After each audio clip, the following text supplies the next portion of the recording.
Kapag ba umabot ka na nakasuhan ka sa small claims case at hindi ka pa rin nagbayad, maaari ka na bang makulong? So sa video ito, pag-usapan na talakayin natin kung ano ba talaga yung mangyayari o magiging epekto nito kapag kayo kinasuhan sa small claims at hindi pa rin nagbayad, at pag-usapan natin. Pero bago ang lahat, maglalambing lang po ako sa inyo na pakisuportahan po ang aking mga social media account, ang Facebook, TikTok at ang aking YouTube channel. At kung nagustuhan nyo at nakatulong sa inyo, ay malaking tulong din po ang inyong pag-like.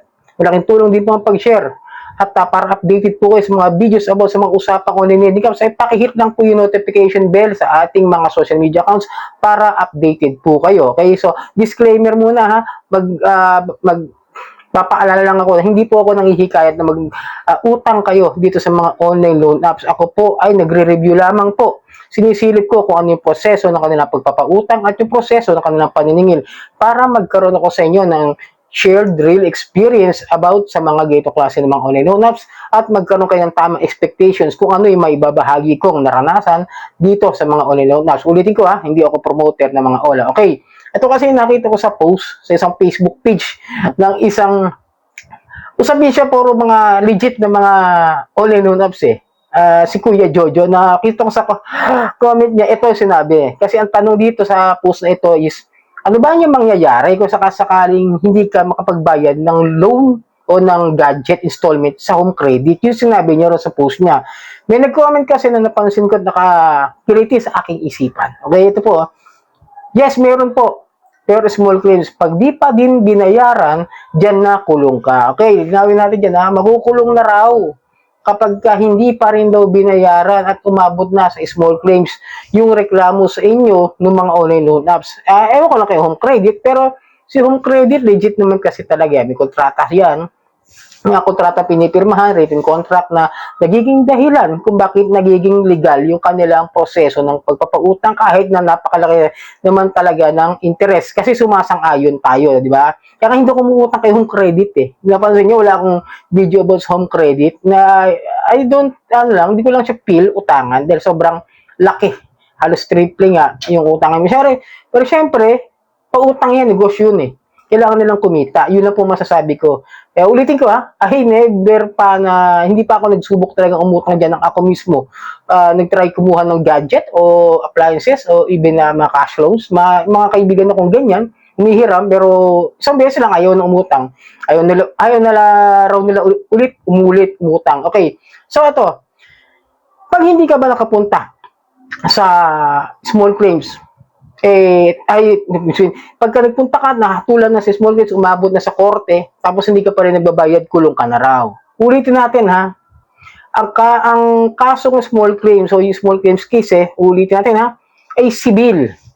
Ang usaping civil ay walang kulong na mangyayari. Maaari lamang dyan gawin ay pag-usapan, at isettle lang kung ano yung dapat gawin. Kasi yung civil case is, pasok dyan yung mga utang. Yung mga kontrata na breach of contract, yung mga serbisyo na hindi nagkaintindihan, tapos yung sa mga, kunwari may upa na hindi nabayaran, yan po yung mga example lamang po ng mga civil case na dyan lang po pag-uusapan sa mga small claims o sa mga municipal trial court o sa mga metropolitan trial court. Ibang usapin kasi kapag nakulong na, pag may usapang multa o pagkakakulong, iba na talaga yan.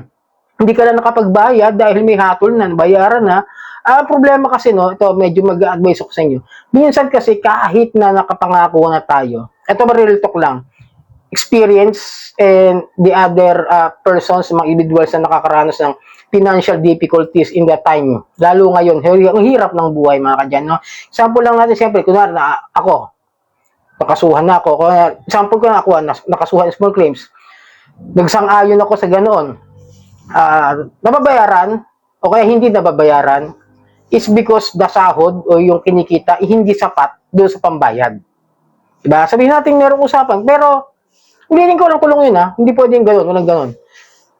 At kahit may kasunduan na, pero depende yan sa magiging hatol kung ano ba yung kakayahan. Kunwari, mayroon tayong ATM. Example, sabihin ni Judge, sige, kung hindi mo kayang bayaran ng buo yan, sa sahod mo na lang, as in talaga kukunin yung sahod doon, kunwari 1,000 per month, kung ano magiging mas magandang usapan, ganoon. Pero kung hindi pa rin nababayaran, ay hindi pa rin napapasok sa estapa. Tandaan nyo, kapag umaayon tayo, nakipagkontrata tayo, lalo na dyan sa mga home credit, may written agreement, at hindi ka naman nagbigay ng mga impormasyon na sa simula ay hindi naman panloloko at lahat ay legit documents. Ang hirap kaya mag-apply dyan. Diba? Kasi syempre maraming tanong yan, daming proseso, ilang araw, gano'n. Kasi ako nasubukan ko lang yung iyon. Okay ibang ano rin yun. Same lang ng home credit, pero iba yung lending company na yon. Ang daming proseso, halos medyo tumagal din ng mga ilang araw bago na process yun, yung mga inuutang, gano'n. Yan, example lang, may written agreement. Siyempre, kailangan malaman nila kung legit ba na ikaw yung trabaho. May trabaho ka ba talaga na pinapasukan? May kumpanya pinapasukan? Diba? Saan ka kumukuha ng pera para kumita ka sa yung pang-araw-araw ng pangangailangan? At kailangan mo mangutang dito? Kailangan mo kumuha ng gadget o ng appliances? Diba? Pag-aaralan yan Alam ka naman magbigay ka ng impormasyon na hindi naman totoo. Doon pa lang, hindi ka na sigurado makakapasok. Maliban na lang kung talagang sinasadya. Yung kunwari, nagamit ka ng isang peking dokumento galing Recto o Quiapo. Tapos, kalalagay mo yung mukha mo sa ibang pangalan, di ba? Yan. Kung mapapatunayan. Siyempre, tatawag muna yan kung talagang kilala.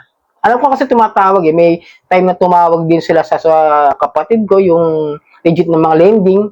Tanong kung kilala ba talaga si janitor, na ikaw ba kapatid mo si janitor? Yeah, parang gano'n sinabi, kapatid ko lang kayo. Yan, gano'n. Kumbaga, nagkaroon ng credibility investigation kung talagang tunay yung impormasyon na ibinibigay. Ganon yung mga nararanasan ko dyan. Magtatanong yan, i-check nila. Then, syempre, investigation niya para in case magka-problema, may pupuntahan at mayroon batayan para pautangin yung tao. Pero tandaan nyo, pag hindi kayo nakadalo o hindi kayo nakapagbayad, hindi pwede ikulong. Ulit natin, may konstitusyon tayo, may saligang batas na walang pwedeng makulong dahil lang sa utang. Pero huwag din naman nating abusuhin. Ako ba naminado ako? May mga utang pa rin po ako ngayon na hindi nababayaran. Nung mga nakaraan, medyo okay yung sitwasyon ko dahil may kinikita ako dito sa YouTube kahit paano. Dito ko kinukuha talaga yung pambayad ko. Nagkaka-problema lang po talaga ngayon. Ulitin ko inaamin ko sa sarili ko na may mga utang po ako ngayon na hindi nababayaran dahil nagka-problema po itong aking passive income. Yung sahod ko po kasi sa trabaho, dito yung panggastos lahat. Yung iba, tapos may tinutulungan akong magulang. Kaya medyo hirap din talaga na umayon yung sitwasyon ngayon sa akin na mabayaran ko lahat yung mga pagkakautang ko doon sa mga OLA na nahiraman ko ngayon. Imbis na makaahon ako ngayon taon, nakala ko makakaahon yung pala, medyo mas mga problema dahil nagkakaproblema po ang aking passive income. Ito pong YouTube, itong social media ko na account, no? Pero ulitin ko, tandaan nyo, walang nakukulong sa utang. Kahit umakit sa small claims case, hindi mo mabayaran, hindi kayo pwede makulong. Pero, syempre, may usapan, depende yan kung sinong gagamitin ng sheriff, yung kanyang karapatan na kumuha ng gamit. Isa pa yun sa mga, papaalala ko lang sa inyo. Kapag may small claims case, may gamit kayo na may halagang gano'n sa utang ninyo, ayan, kukunin nila. Kunwari, itong aquarium ko, may utang ko 2,000 o halagang 2,000 o kukunin nila yan, bibenta nila at yun na yung babayad doon sa lending company na nautangan ko hindi ko nabayaran. So yun, sana naintindihan yan, nakatulong sa inyong video ito. Muli maglalambing ako na pakipollow po ang aking mga social media account, ang Facebook, TikTok at ang aking YouTube. Marami pong salamat sa uulitin.